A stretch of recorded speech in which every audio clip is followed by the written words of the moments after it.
Good morning students, how are you. आज हमने reading करनी है साउंड ऑफ यू की। तो करें स्टार्ट हम reading.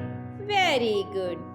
B U S bus, B U N bun, F U N fun, R U N run, H U T hut, G U N gun, S-U-N sun, N-U-T nut, N-U-N nun, C-U-T cut, C-U-P cup।